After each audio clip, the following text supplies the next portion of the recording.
Good.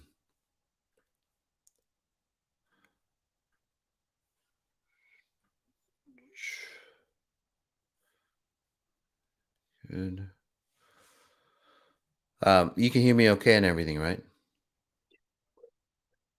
Okay.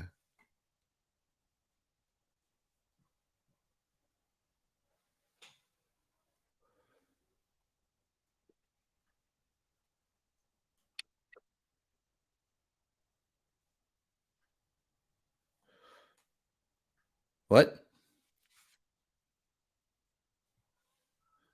Oh, so I mean, we're okay.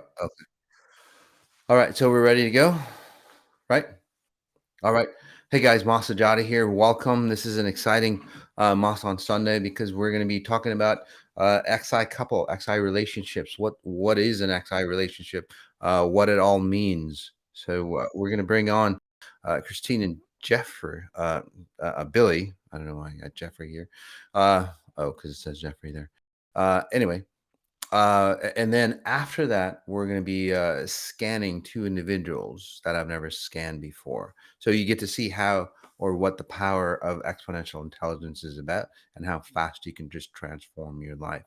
But before we bring on Christina and Billy, um, it's kind of interesting. I was my son. He's going to high school. He's studying college psychology, and and in the book, I was looking through the book, or Feifei was looking through the book, and it's like extrasensory perception, it just doesn't exist. And I'm going, what?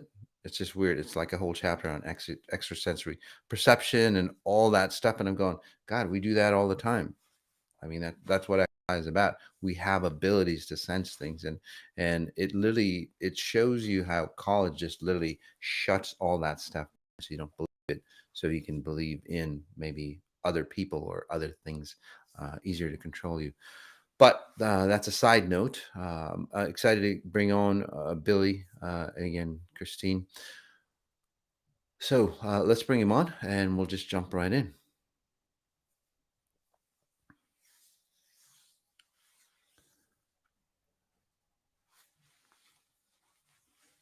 Hey guys. Hi. Hi. Hey, how are you? We're doing great. Thanks. Oh, awesome. Yeah, you guys look fantastic, by the way. Thanks. As usual. Sunday, we're happy. All right. Well, we'll just jump right in, just because of time.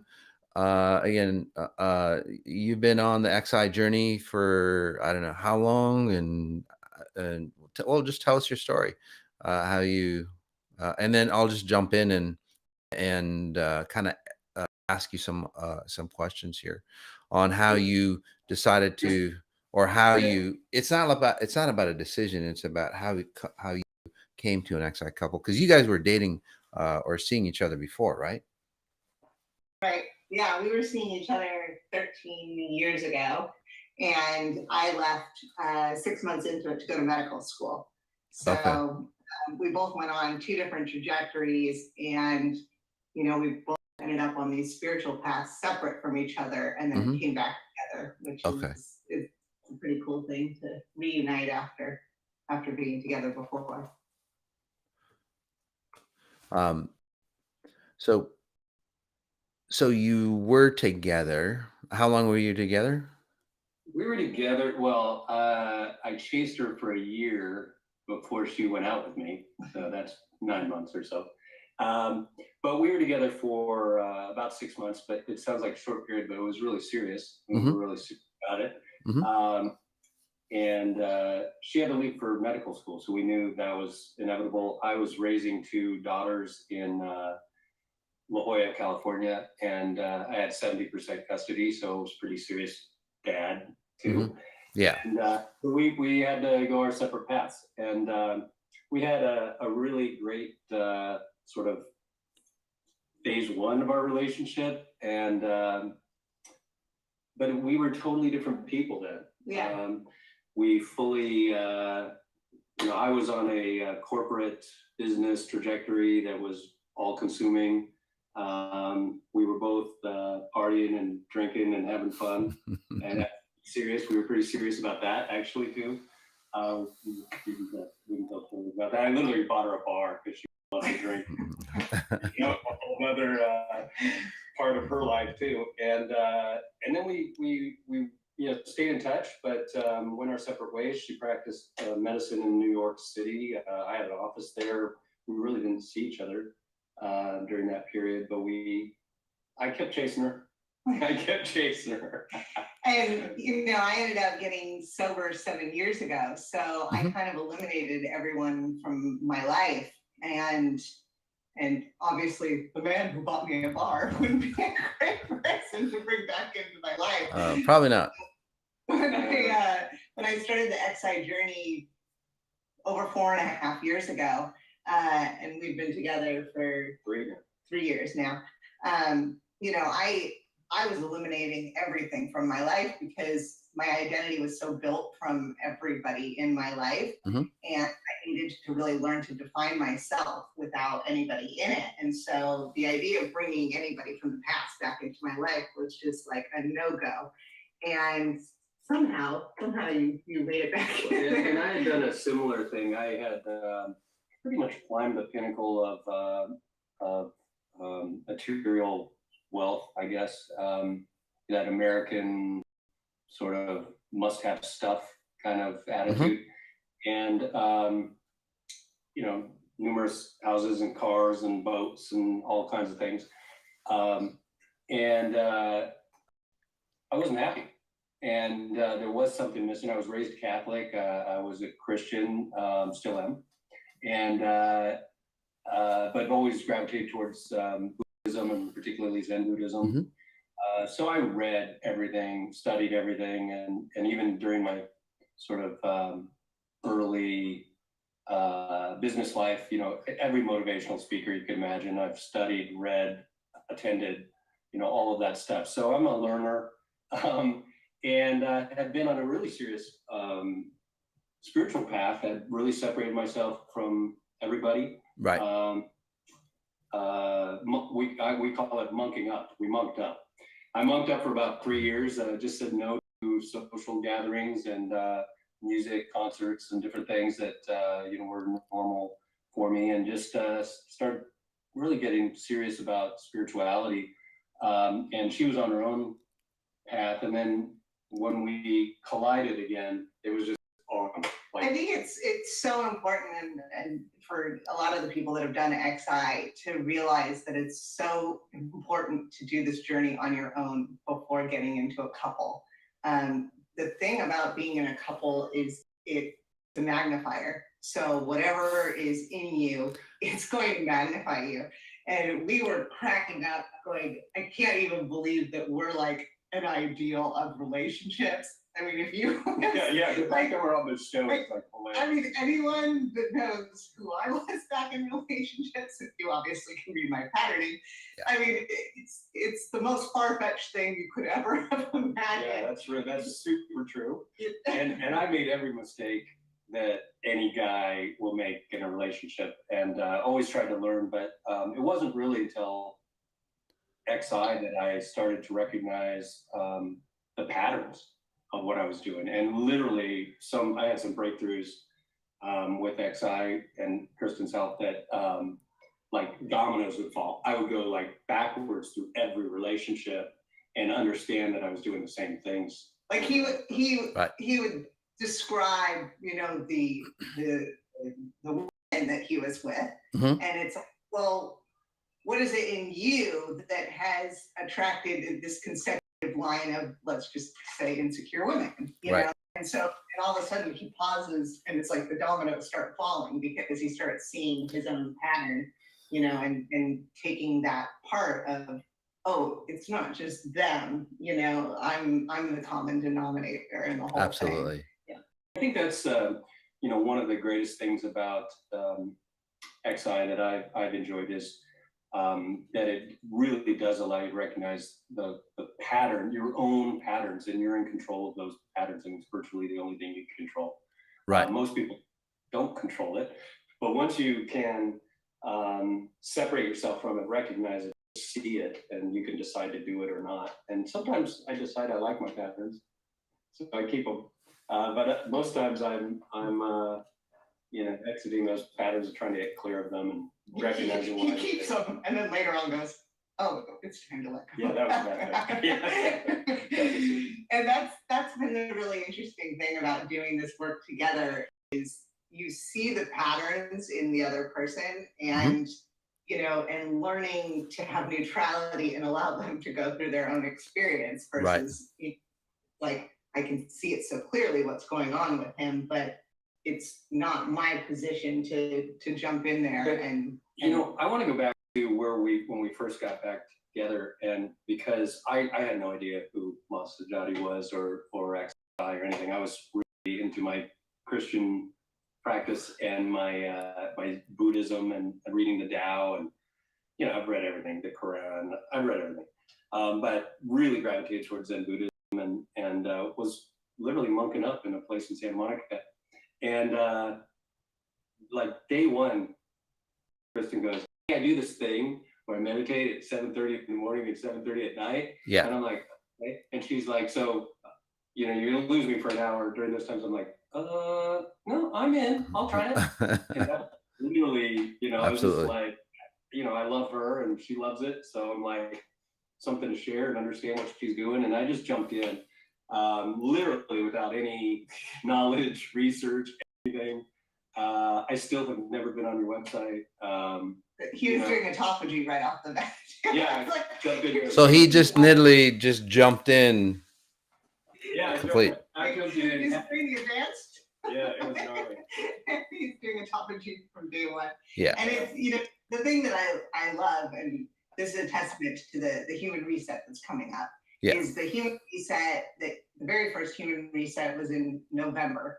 And at the beginning of November, I told him about it, and he had a lot of stuff on his plate, but I knew I wasn't ready to be in a relationship because I didn't feel that wholeness and completeness. And fast forward the end of 21 days, like the day after human reset, I was like ready to be in a relationship. And that's a massive leap. That's unheard of for you, Kristen. And Kristen, a lot of, just 1 second, a lot of you, a lot of those people, a lot of comments, again, you're a very cute couple, but again, notice the cuteness it's just, I mean, they're very handsome and very beautiful people themselves, but again, notice the cuteness comes from a very deep level. It's an interaction between the two at a frequency level, and that's what makes them cute, and that's what actually makes them say timeless.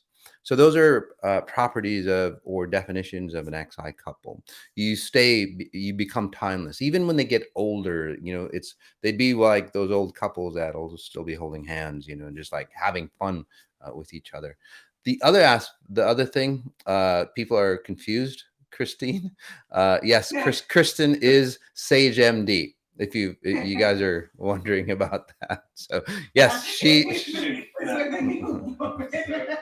So she, we both enjoy anonymity to some degree, and we like privacy and what have you. So one of the patterns that she's been breaking is really just coming out into the public view a little bit. But anyway, she had Sage MD as a moniker on the chat. Yes. Yeah. So I'm letting go of Sage MD. I am Kristen. So how did that come about, Kristen? You know, I mean, a big portion of my life has been about a facade and living behind a facade, and the facade has always been, first of all, I thought it was protective of my identity, but I think I was also protecting like a family identity as well, and trying to be this person that the family wanted me to be, you know, and keeping the real me behind. Right. And having that identity was really, it was still that protectiveness, you know, and it never quite felt equivalent to who I am. And so now I'm finally coming out of my shell, which is, you know, funny for anybody that knows me. But this is, you know, really coming out and really being the true self that you know, I've always hid kind of in the background, and not caring what anybody thinks anymore. Yeah. You know, we actually had a really, I was going to talk about this. We had a really rocky moment early in the relationship. And I think in fairness, I have a tendency to, I think I've gotten better at it, but a tendency to control my environment. I'm a CEO and run a bunch of shit and, have a bunch of stuff to do. And I always believe and built my financial success from control. From control, from making things better. Yeah. And so with all that as a disclaimer, earlier she felt controlled, and she went off on me with this whole control thing. Well, I had already realized years prior that control's an illusion and been letting go of that. And I just I said, nobody can control you. You are the most rebellious, standalone, independent person ever. And you cannot be controlled. You don't understand. And she just broke down in tears. She had never been told that. She had never been realized that that kind of who she really was. But I saw it from the start. And at the time she had big blonde hair and was nails and dressing ways that people wanted her to dress, and that's kind of why she has the hair. Now I have a mohawk. Yeah. It's like just beat yourself. No, that's beautiful. It's beautiful. So just out of curiosity, so again, both of you have gone through many relationships, or maybe not. Well, maybe you have, Billy. And anyway, just I don't want to read you here, but what were some of the common behaviors that actually kill relationships? Now that you look back on, now that you have an XI relationship, what are some of the common relationship killers back in the day that just kind of ended it? Obviously we have the common ones, but is there any, say, specific ones that most people might not even know about that kills that relationship? Let me answer that in a second. But, the one thing that I kind of wanted to communicate today to all these great people, seriously, the XI family, the XI community, who you are, we interact all the time. You're awesome. But the one thing I wanted to say is that from a man's perspective, I pretty often let Kristen take the lead. Certainly with regard to the spiritual stuff, she's, on her game and knows what's best for me better than I know what's best for me. Right. And so, I would encourage any spouse of anybody that's on XI to give it a try and jump in. For me, I didn't know anything about it. I had never meditated before, had any success meditating. I had tried. But, I'm with this woman that thinks it's important. And I just said, gosh, if I'll jump in. And if she had said, hey, I golf every Saturday, I'm going to take up golf. I hate golf, by the way. But I would jump into golf, give us something to do, something to talk about, understand each other, a way to grow together. And that's what XI has really brought to us in an important way. So the point I want to communicate is anybody's spouse that is just sort of not having it, not believing it, doesn't care, you do that, I do something else. I would just, want to communicate to them, right, that jump in, give it a try, because it really has been great for our relationship in many, many ways. But in answer to your question, I was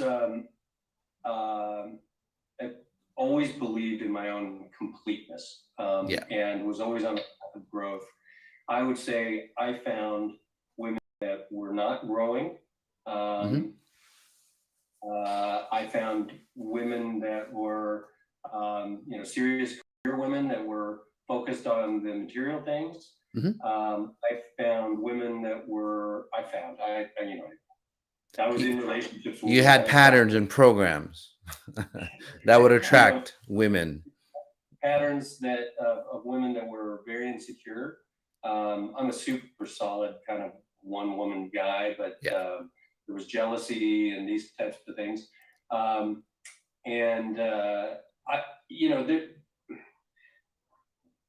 The reality is I now know that all that stuff was because of me. That rather than blaming the other person or isolating this characteristic that doesn't work. Mm-hmm. What I really should have been doing all along is, why am I attracting that? And certainly when it was 1, 2, 3 women in a row that had the same, issue, it is in me at this moment that's causing that to happen. Right. And I should have stepped back from that for sure. So what? Yeah, I think taking accountability of your own patterns, and seeing that it's you, it's your pattern, and I think that's the thing to really realize in relationships is like, it's all, if you weren't there, it's not happening, one of the most That's meaningful true. things, one of the most meaningful things that Kristen will say to me, less now, but still, but early on a lot, I'd be talking about some business thing or what have you, and she'd go, well, what would you normally do? I go, well, normally I do this, this, this, and this. These are the steps I would take. And she'd go, well, how's that working for you? And I'd sit back and go, okay, like I can actually do nothing. Or I can take a totally different tack, that employee or that situation. And so I think XI really allows you to reflect on the things that you're actually doing and the effect and to then try a different approach or delete those things. And certainly in relationship, it's been that. So kind of to sum it up, just to put points, that people can literally say chew on, and just really the concept to understand is like, one, if you're not in, say, a relationship that's not very happy for you, or it could be better, you would ask yourself, what is it in me? What program or what pattern is it in me that's allowing this, say, relationship to happen? Does that make sense? Would that be fair? Exactly. So, and then you fix yourself. And then once you fix yourself, then either the relationship starts to go to a higher level. It's not about the other person, because most people go, I wish that my spouse would do X, Y, and Z, because if they did X, Y, and Z, then I'll be happy. I'll be that perfect person. And again, it doesn't work out that way. It basically, again, it's your patterns that's allowing your spouse to it allows your spouse to treat you the way you are, even if it's abusive patterns or anything like that, guys. I'm not saying, it's your fault that you're getting abused or not getting loved or anything like that. But you'd have to admit that there's a frequency, especially as Billy is finding out that, time after time after time after time, why am I attracting the same type of women? So you have to ask yourself, what's the common denominator? So again, you are the common denominator, as Christian was saying. So figure out that common denominator and then figure out your patterns. And for you, Kristen, I mean, you had to figure a lot of shit out, because you said you something about sobriety or addictions or whatever. So tell me about that, because, well, you're a medical doctor, right? And tell me, and again, no offense against medical doctors or anything like that, but why would a medical doctor be addicted? Because that sounds to the masses, like doctors or successful individuals, like you highly successful, Billy, as well. It's like you think, or people from the outside think, oh, they're perfect. That's what I want to be like. I want to be successful like them. But then, shit, they've got a lot of basic issues, same issues, addictions and all that. So, Chris, if you want to talk about that, if you don't, that's cool too. Either way. The thing that you would discover when you do XI is that everything's a frequency, and addiction is a frequency. And anybody who's dealt with addiction, and everyone in the world has dealt with addiction, whether it's like a relative that they're dealing with, whether they dated someone, and addiction expands into addiction to controlling and fixing another person, addiction to food. It's so expansive.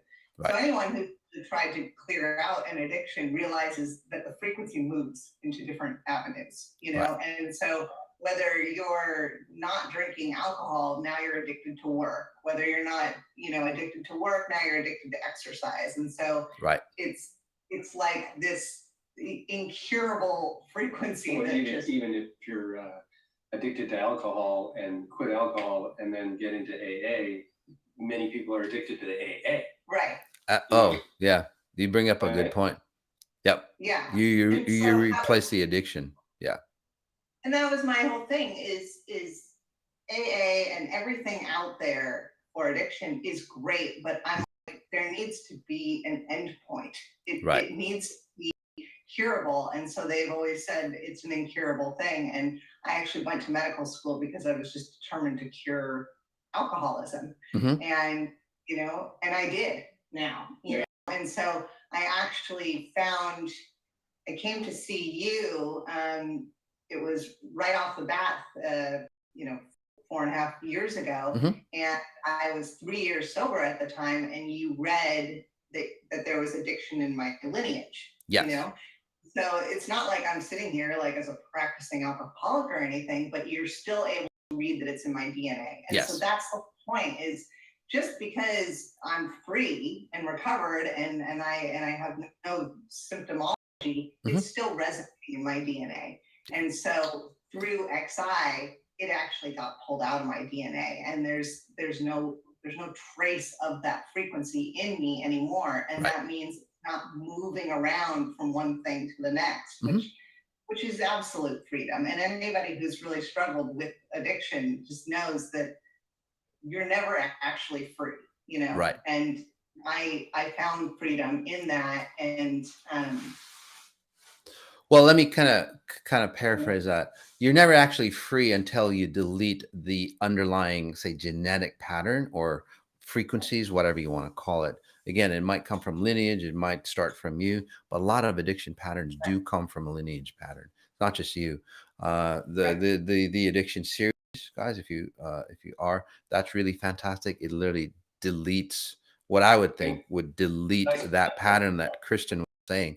Otherwise her addiction would be into, like, I don't know, getting into something, and that wouldn't work out, and then she'd get into something else, and then that wouldn't work out, and then she'd get into something else, and obviously she'd have fun, and then people go, well, I'm just an adventurer, but basically you're just addicted to whatever, but it doesn't satisfy you. So now she gets into stuff and she actually, say, blossoms, and that's where she really found herself. Again, from and I could be off, Christian, but what do you think? Would that be an accurate read on you? yeah, completely. And that was, so many people come through this process and they want more money and they want more a relationship, Hmm. but like really just want to be me. Yes. That's all I want. And I want to be all of me. And when you have never really experienced that ever, Right. it's like gold that you're just gonna find, And Hmm. so when you start finding that through this process and that starts growing, it's like you just look at everybody that's like longing for money in relationships and you're like, oh, you're just like way off the track, because really finding yourself is what it's all about. I mean, there's really nothing else. The relationship means absolutely nothing if I'm not me, Absolutely. And the beautiful thing about this relationship is he allows me to be me, I allow him to be him, but really we want each other to be their best possible self. Right. And we're supportive of each other. It's beyond just allow. I mean, it's like the objective. Like I just want her to be. Well, and just to clarify, so when you say allow, most people go, well, I'm just going to bite my lip and then allow them to do whatever they're going to do. That's not allowing, guys. That's just like being politically correct, or that's setting a guideline. What Billy and Kristen are talking about when they say allow is that there's no frequency that says, oh, I have to remember to allow them to be them.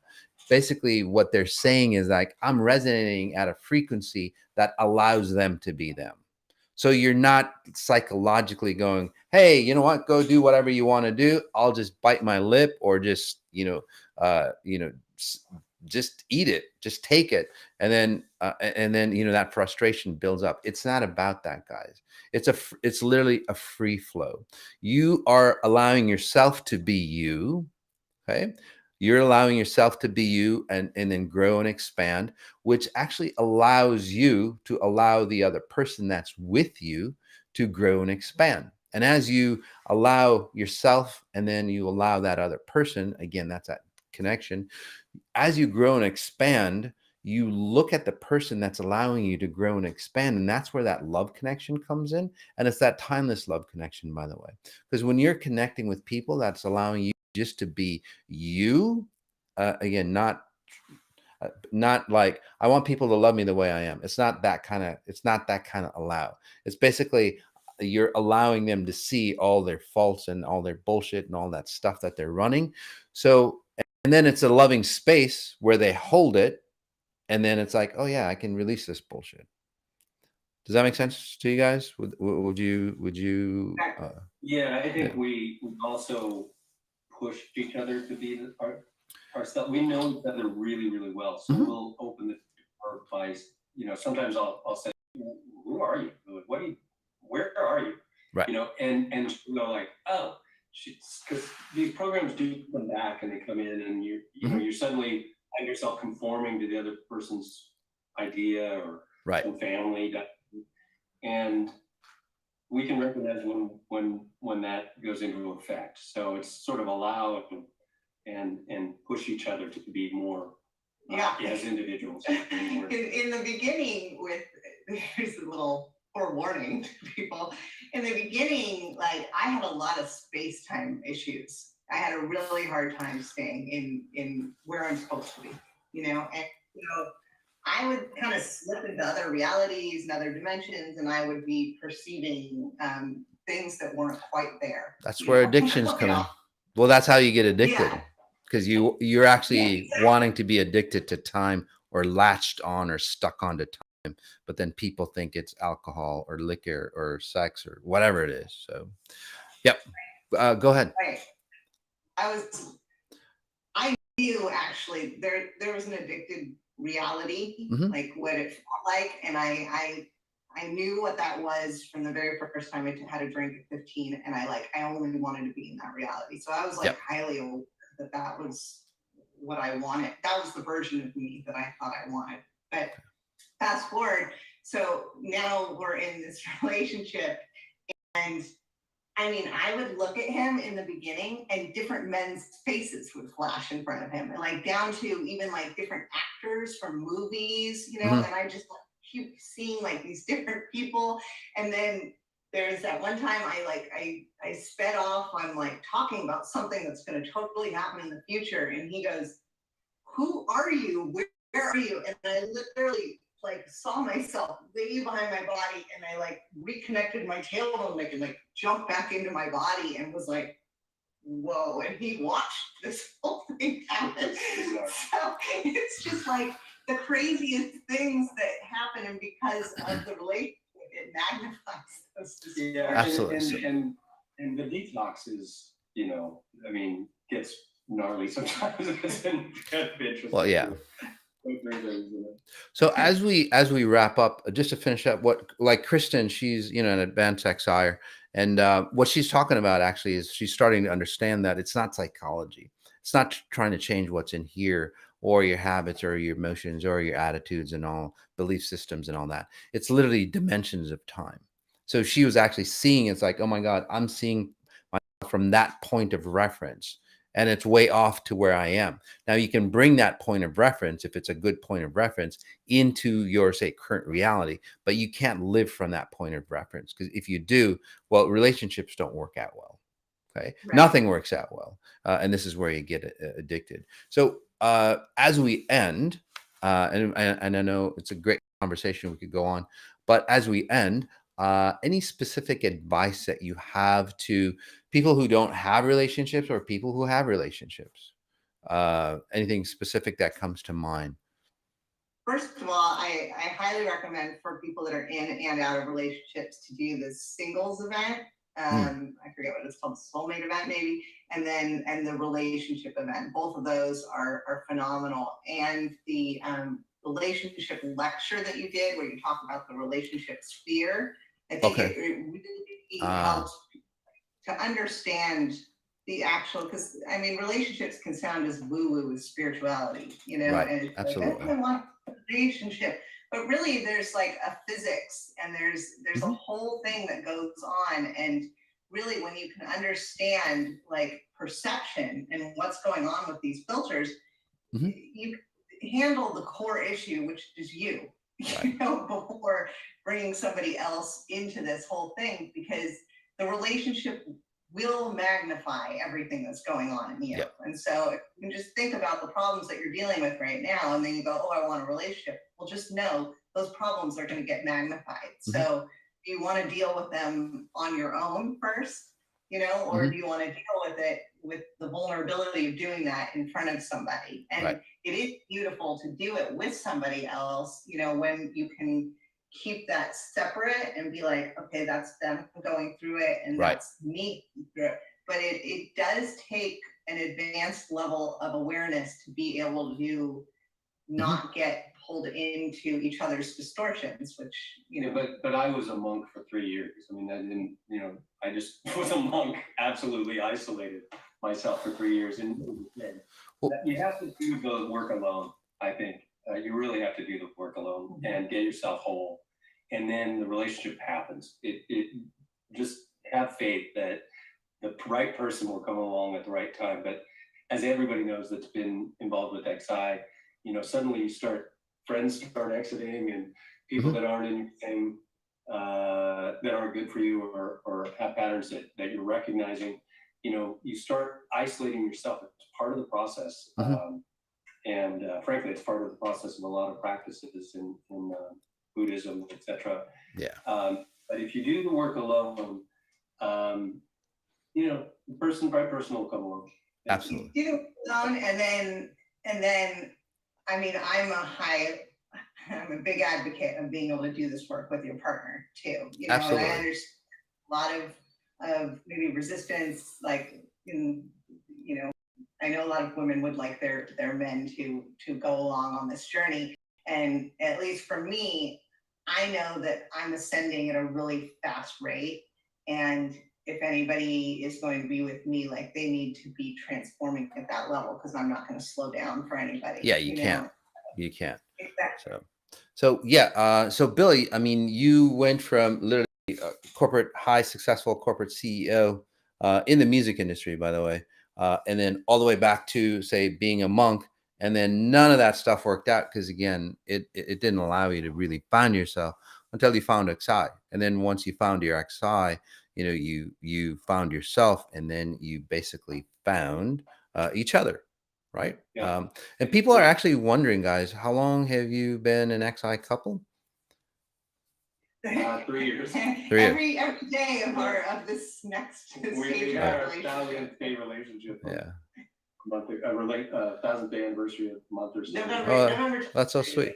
So if you guys notice, again, as we end, if you guys notice that they're timeless, they're together for 3 years, but they feel really fresh. Again, Faye and I, we feel really fresh, or other XI couples. If you look at them, they look like, you know, they just kind of met, or there's that newness still there in and around them.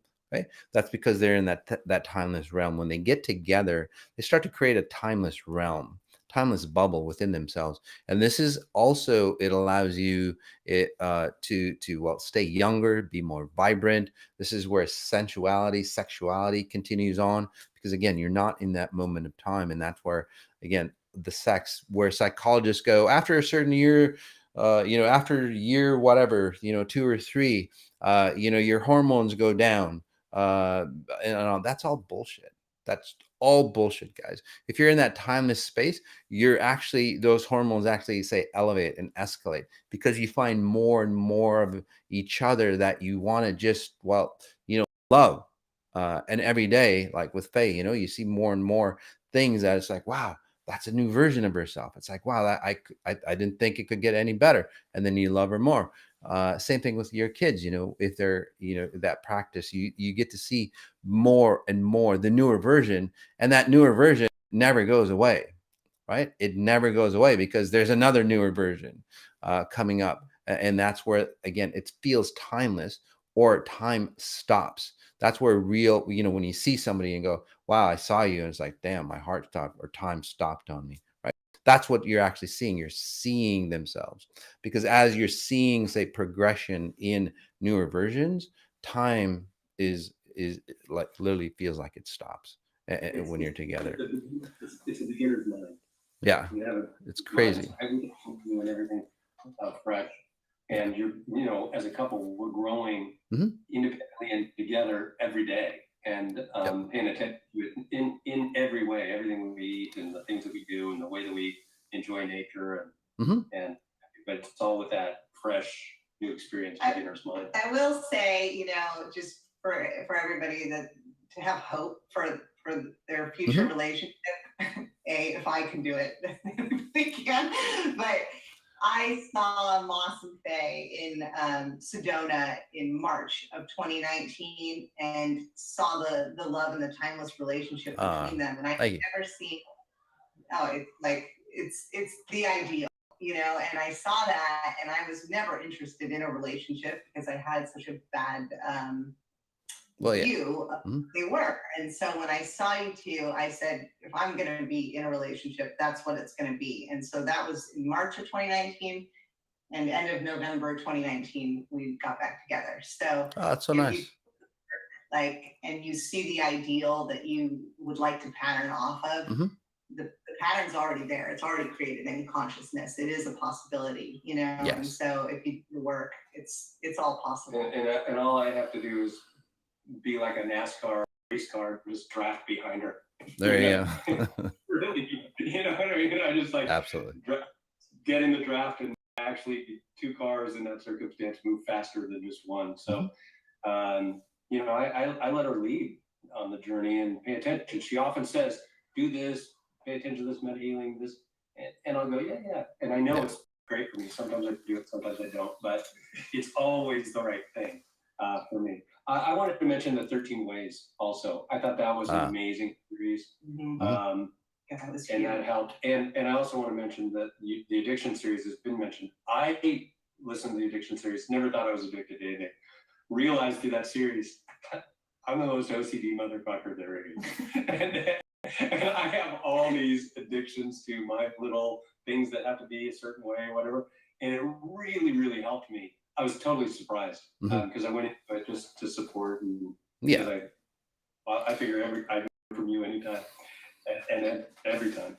But it was really, really beneficial, even for someone that, really no alcohol problem.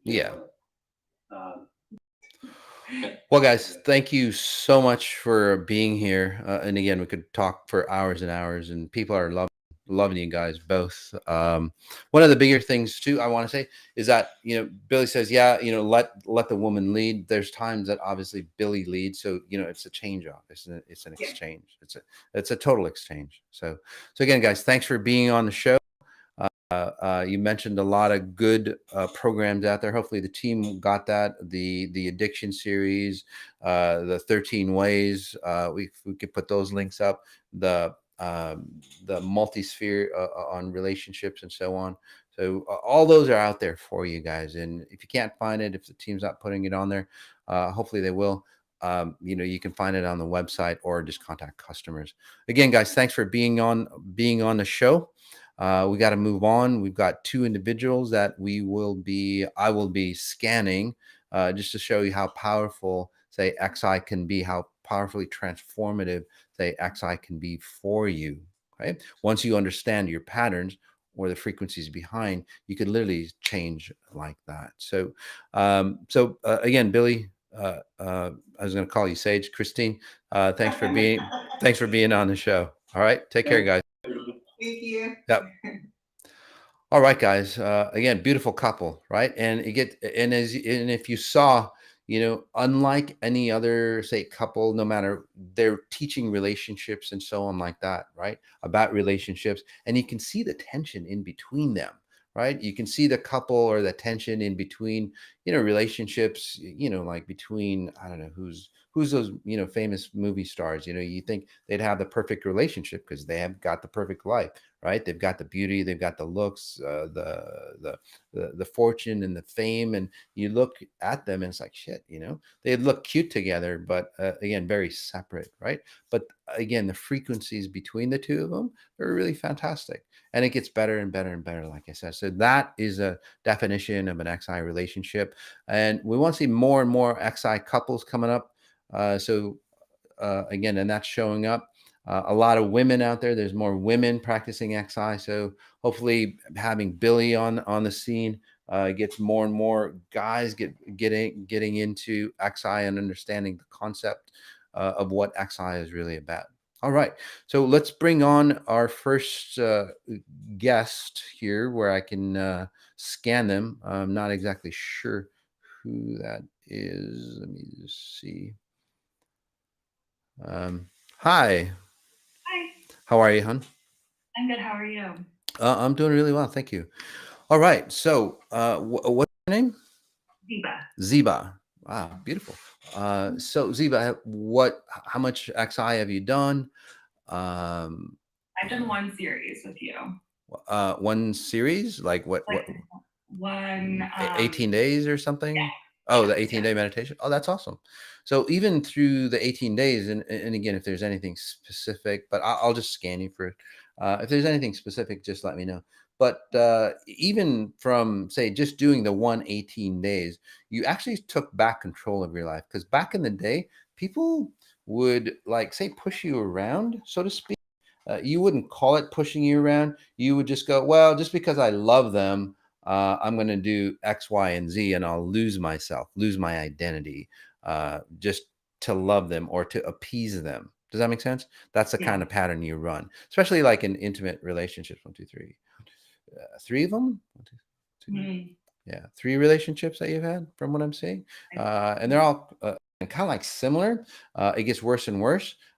Say, and again, the pattern that you're running is that the next relationships that you'll attract, okay, if you didn't do XI, would have basically become more and more like your father. So as you aged, you would have, say, attracted, say, a father figure. Or does that make sense to you? Yeah, How that works? absolutely.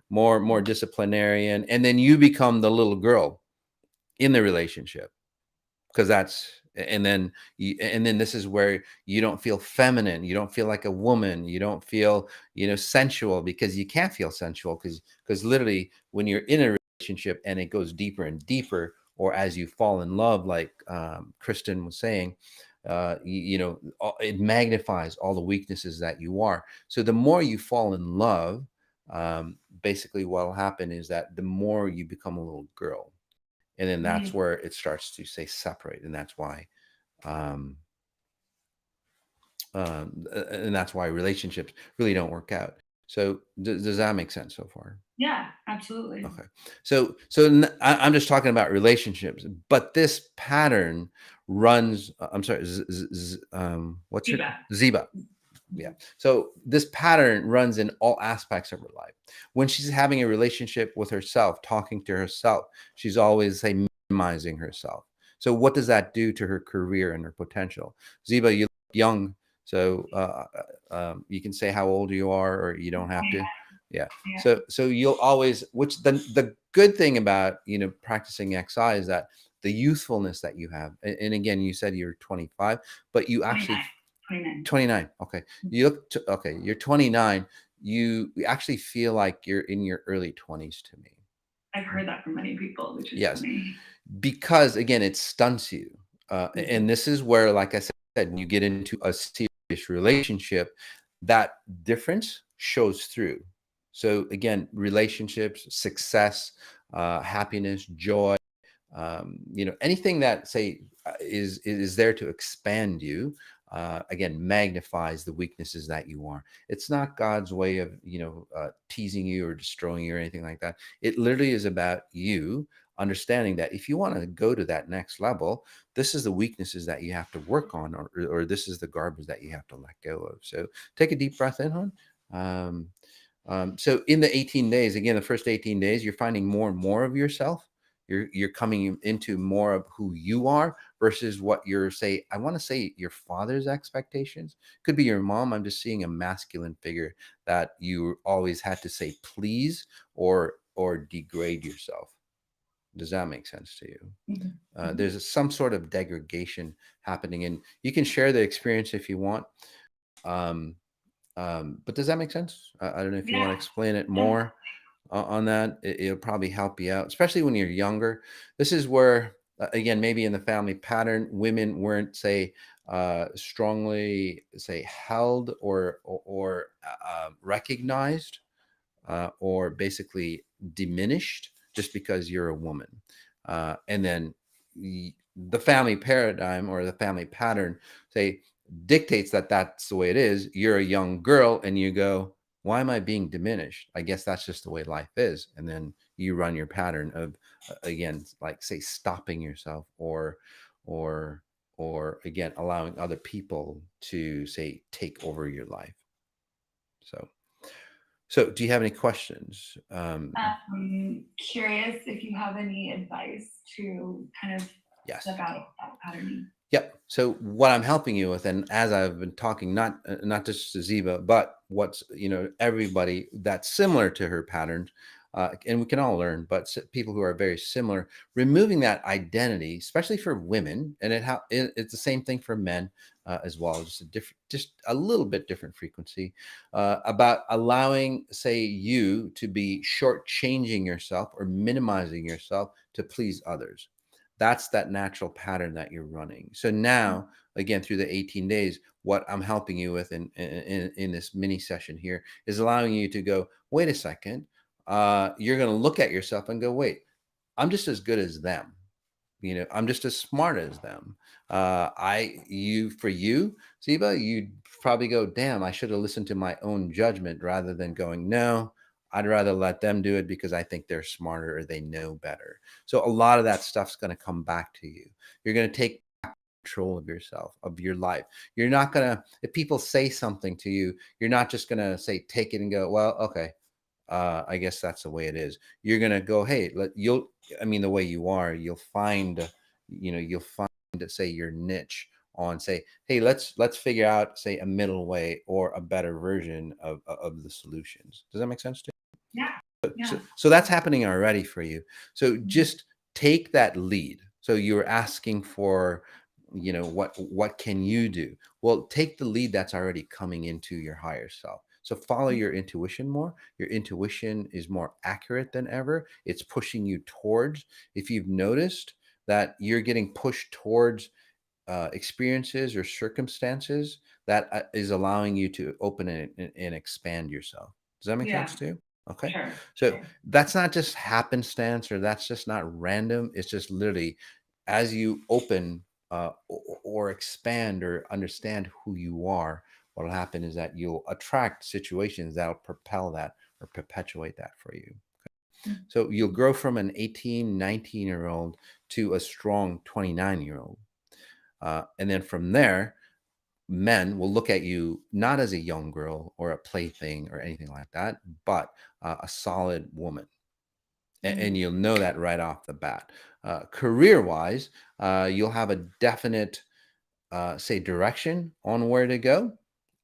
Because again, you're kind of like the wind, right? You have no sail. You just kind of get blown around. It's like, oh, I'll try this career. Somebody told me this career will be good for me, in career wise. And you go, oh yeah, I'll just try that. Does that make sense to you? Yeah. Yeah. But now it's like, no, I want this. I want to experience this in my career. So you'll have a clear direct in about 2 months, as you define yourself, especially after this mini session, as you define yourself, you're actually going to have, say, a straightforward concept of the career or the lifestyle that you want. And you're not going to settle it down. You're not going to not settle down. You're not going to settle for anything less. It's just not going to happen. Before you would just, if you had a date, it's like, gosh, that's good. Now it's like you're going to be going, well, are they good enough for me to date? Does that make sense? Yeah. Which is really huge. So really nice job. And again, you changed so fast. Anything specific other than what I answered for you, or? I'm curious about my relationship with addictions and if you understand any of that. Yes. So when people, oh, and I was working on your lower back, by the way. Yes. Yeah.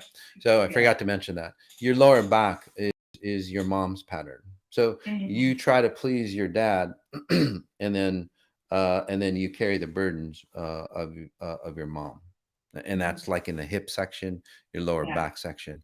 She might have had like lower back issues and so on like that, from what I'm seeing, especially after childbirth. She's had 3. No, just me. Just you? She lost 2 Oh. kids, from what I'm seeing. Yeah. 1, 2, 3. Yeah. So there's a heavy burden around your mom, or there's a heavy weight. That weight actually comes from losing 2 children and then blaming yourself for it. So from what I'm seeing. So anyway, you, again, I'm not a doctor or anything like that, but I've seen enough situations where it's like, say the mother carries that burden of child loss and so on like that, then the daughter, or even the son, they would attract, say, a woman that would have, say, a loss of childbirth, for some strange reason. So those things get eliminated because, again, it's a pattern of burden or worry. You would carry somebody's burden on you. Does that make sense to you? Yeah. Especially when you succumb to somebody else's patterns, what do? You start to carry the burden. What the addiction pattern comes from is that you feel like you're flattened, or you feel like you're stuck in life, and then you're like, anything that passes by you, you'll get addicted to. So it's not anything, say, specific, if that makes sense to you. You'll just get addicted to anything to pull you into present moment time. Yeah. Does that make sense to you? So you'll get into anything. So again, you're just like something heavy is upon you, and how do you get out of, how do you pull yourself out? By anchoring onto something and pulling yourself out. Does that make sense, how that works Yeah. for you? So that addiction, it could be like anything, it doesn't matter. It just pull something that'll just, like, you can hold on to, and then again pull yourself out of the heavy weight. But why don't we just remove the heavy weight off you, like I did for you? Yeah. And then it's like, wait a second, I don't need to latch on to anything specific. I don't need to hold on to that thing that's not going to do me any good later on, right? Because then that thing that saved you starts to become the heavy weight that, Yeah. again, folds you, right? Does that make sense? So no Yeah. matter how much you enjoyed it in the beginning, do you notice that everything becomes heavier and heavier? And it's like, shit, I don't like it anymore, or I don't like him anymore, or whatever it is. That's that cycle, right? Because you're saving yourself. But again, what saves you also drowns you in this situation, and a lot of times in most situations. So in this scenario, again, let's figure out what's drowning you or keeping you weighted down, and that's the freedom or the lack of to be your real self in front of other people or in situations. So now you're more of yourself. You're going to define yourself more and more of who you are. And it's not that you don't care, again, just like Kristen, not that she doesn't care what people think, but it's just like, this is me.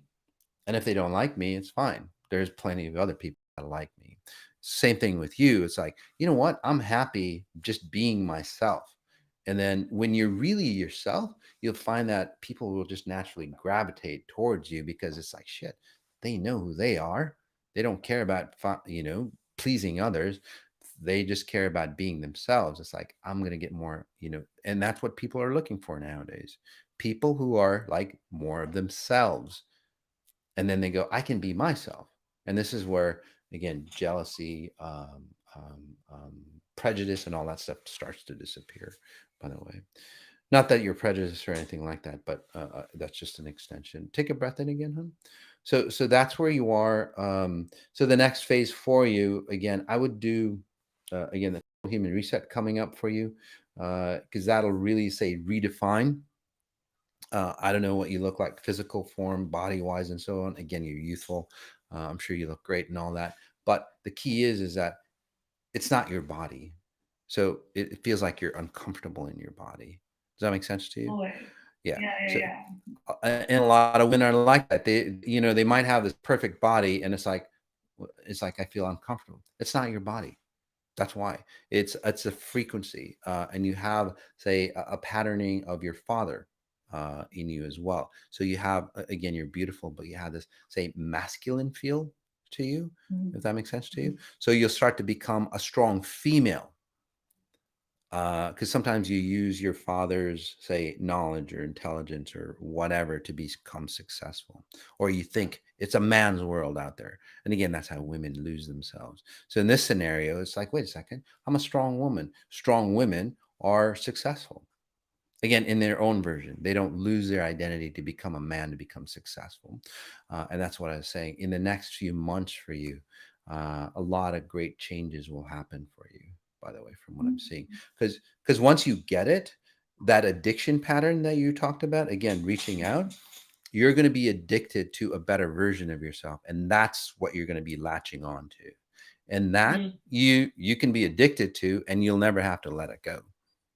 Because again, that just propels you to get to the next version, to the next version again, and you enjoy the process, and it doesn't drown. So with XI, again, it flips it over for you, where that thing that caused you grief, like say addiction, now you're addicted to. And that's where the original definition, or the first principle definition, comes in: addiction, being addicted to being a better version of yourself, because it creates perpetual motion for you. Does that make sense? And it's not a jittery addiction. It's just like, gosh, I really enjoy myself now. And then another layer, say, peels off, and you get more, again, more blossoming as you go through. Wonderful. Again, any questions as we end? Was that accurate? Yeah, I felt really good. Thank you. How do you feel now? How's your lower back, by the way? It's like the tension's all really gone, and I have a lot of scoliosis issues, so I kind of felt myself unwinding as you were talking to me. Yep. Yeah, and you'll start to see, and maybe we could have you back, because you'll change so much in the next 2-3 months. So I don't know when we're going to do like a reunion of individuals, but I'd like to have you, Zeva, as one of them, because in the next few months, it's like, holy crap, my scoliosis is gone. I'm a whole new person. I look different. I mean, again, you look beautiful, but you'll look like yourself more. Because you're the type of person, and again, we'll finish with this. You're the type of person, if you hang out with somebody long enough, you'll morph into what they look like. You know what I mean? And again, because you lose every aspect of you, not just your identity, but your physical features as well. So, really nice job. Thank you. I appreciate you. You're so welcome, hon. You take care. We'll go on to Jeffrey. See how Jeffrey's doing.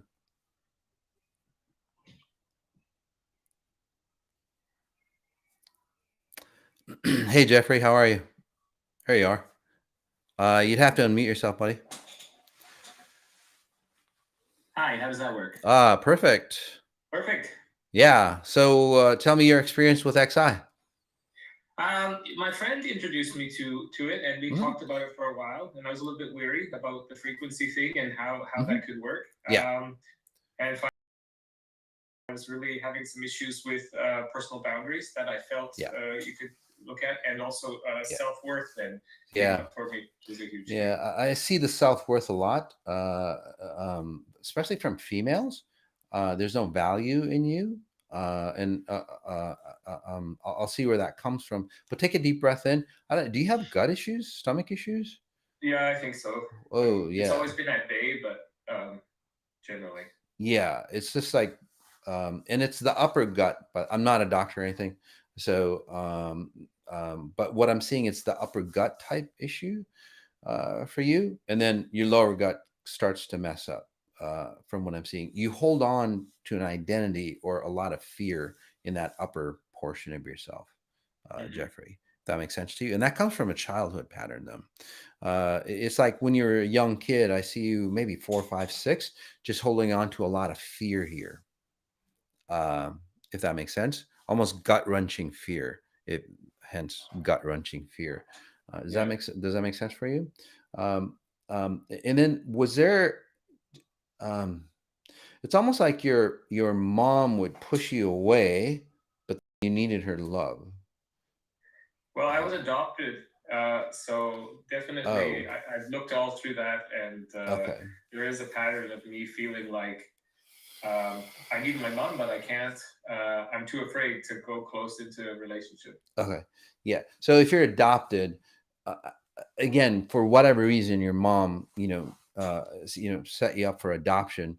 It could just be that, she couldn't afford it or whatever it might be, whatever it is. I don't want to scan your mom. Well, I know her. Oh, Okay. I met her and my birth father, actually. So okay. we have a good relationship Oh, now. awesome. So anyway, so that a concept of, well, mom pushing you away. Does that make sense? And then you needing that's basically what you're saying. Yep. So take a breath in. Let's release that for you. It's a good relationship, but again, what happens is that you cycle back, because if you stray too far away from being yourself, so to speak, you'll move away from their expectations, and then it's like you're fearful of losing that identity of who you are. So you'll always come back to, say, the identity that, say, your mother expects. Does that make sense to you? In this case, a feminine version. Take a breath in again. Just think about it. The other aspect of you is that, when I see you, so whoever raised you, okay, your adopted mom, yeah, take a breath in, just notice your back. It's like they didn't really, say, trust men, or they might have had a relationship, and I could be totally wrong, but it's that type of frequency, or say the husband cheated on the wife and so on, like that, while you were young, and then that mother, or whoever nurtured you as you were young, they would look at you, male, and they would put on, all that stuff that they felt about their husband on you as you were growing up, especially if you've been, say, adopted. And that's that pattern that you're running. And that's where that, what you talked about earlier, self-identity, so to speak, your identity is kind of lost, because one, you don't want to be that man, that strong identity, because if you are, you're a bad person. So it's kind of weird. You want to be a good person, but being a man, in your definition, is, well, if I'm a man, that means I'm bad, because again, that's whoever, again, raised you. Does that make sense for you? How that works? I hear it. Yeah. I thought I knew my parents' background, but I definitely identify with the identity of a man and having difficulty with that. Yep. Well, that's where that comes from. Again, you can check it out, or you can ask, your parents, or the adopted parents. Take a breath in again. So again, you're okay with the fact that, it's like, well, what is a true man, or what's a real definition of a man? Okay. Again, the closer you get to it, you'll never get to it, by the way, because again, that thing, the closer you get to being that real man, and you have a lot of great qualities, by the way, but it's always judged upon men being not, say, that trustworthy, or not that great. This is where some of the issues that you have, again, with your friends, or, say, intimate people, like women, for example, that would, say, meet you, they'd look at you, and again, guys, ladies, comment in. There's a sense of untrustworthiness, or a sense of that Jeffrey couldn't, say, support me, or he wouldn't be there in hard times. And again, comment in, guys, if that's how you sense Jeffrey. So that's one of the keys about my comments are frozen. So anyway, yeah, I'm trying to get some comments. I don't know if my screen is frozen or not, but so that's where that comes from. And that's where, again, as you get into a relationship, your identity starts to fall apart as well. Does that make sense? You start to not know who you are. Does that make sense to you? How that happens? I almost felt I never knew what my identity was. Yep. So, and then if you become successful, or if you become, say, like a career, right? You have a career, the higher level that you get, that identity starts to fall apart more and more. And even if you become, like, say, super successful, what'll happen for you, Jeffrey, is that this is where you start to say separate yourself in different say scenarios or different aspects of yourself. You'll have a Jeffrey that's like this in front of, say if you had employees, you'd have an identity that, okay, as a boss I'm supposed to be like this, as a partner I'm supposed to be like this, as a whatever I'm supposed to be like this. Does that make sense? And then it starts to separate or split you apart. And then that's where you start to, um, that's where you start to say, destroy yourself internally, which you do, by the way. So does that make sense for everybody? It makes sense in the sense that it feels like, yeah, I almost have to have rules. That's what it has felt like. And I didn't know whether you call that Asperger's or something, but I'm very in my head. Yeah, I wouldn't call it Asperger's. I know what you're saying, but basically you have Asperger's. And I was going to get to the physical stuff for you. Well, let's just get into it. One, again, I'm not a doctor. I'm just telling, I could be off. But one, you have a lot of yeast in you. So I would take, like caprylic acid or a yeast cleanse or something like that, because that's what irritates your nerves, by the way. Okay. There's some kind of nerve irritation for you happening. So physically, then, and then, and then this is where you get a foggy head. You don't know who you are, but, and it sounds kind of crazy. When you don't know who you are, it starts to irritate, say, your nervous system. And then when your nervous system starts to get irritated, you start to have like Asperger type situations happen to you. And then you start to have, like things like, again, yeast infections, or again, things that irritate, say, your nerves. And you might be sensitive to corn, by the way, or corn type products. I put a list on XI with Sajady on Telegram of all the foods or all the names they use for corn based products. On that, you'd be sensitive to foods, by the way. So you're very sensitive to foods that have Roundup, and that's what's bothering your gut, by the way. So you know how they genetically modify seeds to be resistant. So basically that's what's fucking up your stomach or your digestive system. So you need to do some kind of cleanse to get rid of that, and then start eating again non-GMO foods for you. So a couple things, physical things going on there. And then again, overall, what I'm doing is like, instead of you going, this is you, Jeffrey. Okay, you're in the center, you're in point A, but then it's like, should I be this one, or should I be there? Should I be there? Should I be there? So when you meet people and then you get really close to people, or when you start to fall in love or you get really interested to people, you start to get nervous and you start to go, oh, I'll be this one. No, they won't like me with this personality. I'll be this one. No, wait, this isn't good. I'll be this one. So you kind of move all over the place. And this is where, again, your insecurities come in. And then this is where it's like, damn, that guy's insecure. But in reality, you're more in tune and more, say, knowing of who you are at a deeper level because you've studied it. All you have to do is put the pieces together, and that's what I was doing for you.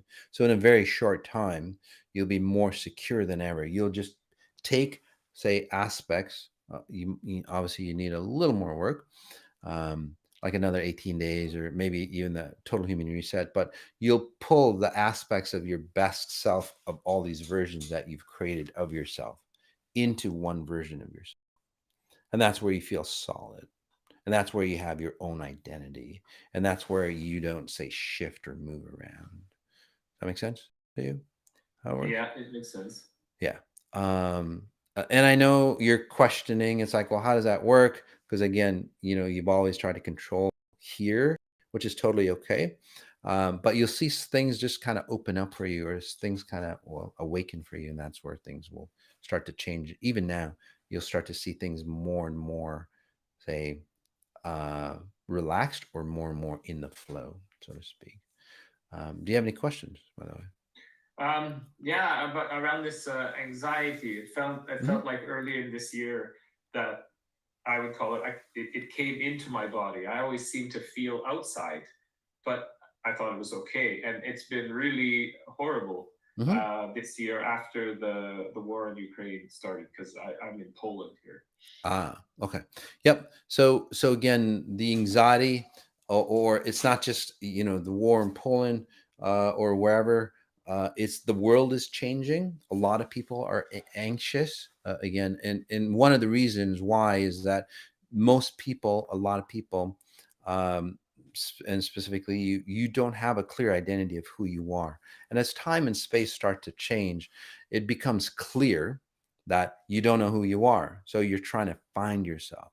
Does that make sense? So this will help you become one. And as you become one, the space around you, your environment around you, because you get nervous or anxious when you're around people or around new situations or whatever that might be. Does that make sense for you? Yep.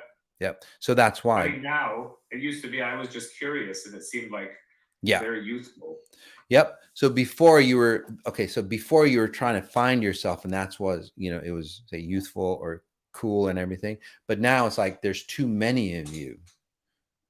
That makes sense for you. There's too many versions of you. So now when you become, say, a one version of you, you'll go back and enjoy being in crowds and so on like that. You won't get anxious. The other aspect of you, again, I would highly recommend cleaning up your diet, and any products that are corn-based type products. Just get rid of that, because that starts to create, say, anxiety for you. Your anxiety, one, comes from not knowing who you are. Two, which is actually fixed, and then two, when GMO type products are introduced into the system and you're more sensitive, I'm sensitive, it messes up your brain patterns, and then it messes up, again, how you define yourself in this reality. So just let that sink in. I know you're a thinker, just allow it to sink in, but then also observe things as they change, and you'll start to drop into your body. There's another aspect of why you're in your head all the time, because you don't feel comfortable with your body, in front of people. You don't feel comfortable with your looks and so on like that. But again, that comes from what I talked about earlier. So anything else as we end, my friend? Yeah, maybe just how to calm my mind a little bit. Yep, that'll happen for you. In fact, what I was doing for you, again, is what you're going to do, or what's going to happen for you, is that, again, you're in the center, but then you're never of yourself. You're always trying to, say, again, be a different version, or trying to find the real version of who you are. You can never find that one, especially if you become successful, because again, successful individuals, their center stays the same, but they create another version of themselves. Again, a lion, for example, to be a CEO, it doesn't work out, because then you still lose yourself. So what'll happen for you, or that calmness happens, is that you'll find, you go, oh, this identity that I created, these are the benefits of it. And then, oh, I'll take those benefits and pull it into me.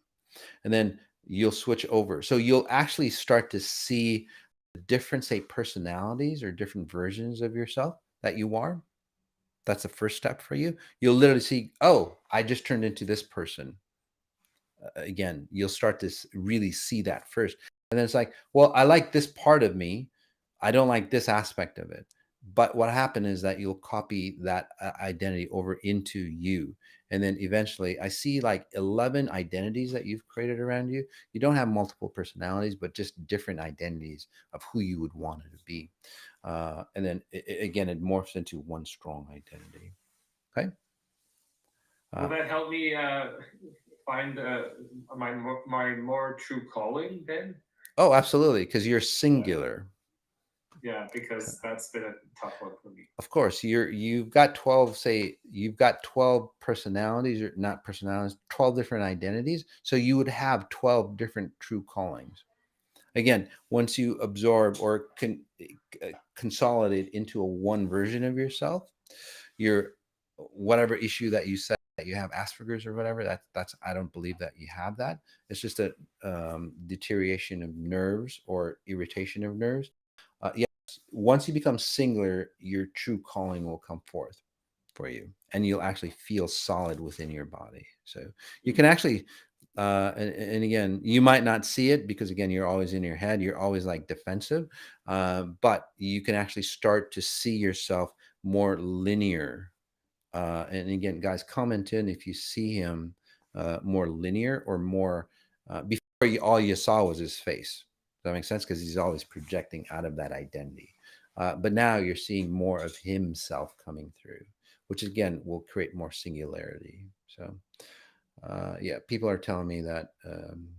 Yeah, and again, comment in on how you see Jeffrey here. Yep. More, see, you're more distinct now. So he's uneasy about himself or doesn't trust himself. Yep. You'll trust yourself more and more. But again, you see more centered and you'll see that. And as you become more centered, you become more comfortable with yourself. As you become more comfortable with yourself, well, what happens is that other people will become more comfortable with you. Does that make sense for you? Mm-hmm. Yeah, absolutely. Yeah. So, all right. Thanks for being on the show. And again, reach out back to us, see what's happened for us, especially if, if you decide to continue with XI, which I suggest, because you're at that momentum phase, especially after this session. You'll start to see all the incongruencies in you, Jeffrey. It's not there to destroy you, or it's not there to go, shit, I see I'm not good enough or anything like that. It's there to go, oh yeah, I need to fix that stuff. So look at it that way. Okay. Okay. All right. Thank you so much. You're so welcome. Yeah. Take care. Take care. All right, guys. Went a little overboard, but again, very, very intriguing for me. Hopefully, it was intriguing for you, guys. Hey, baby. All right. So as we end, guys, notice what you notice, and then start noticing the details. Next week, we'll be redefining uh, first principle definitions again. So, all right.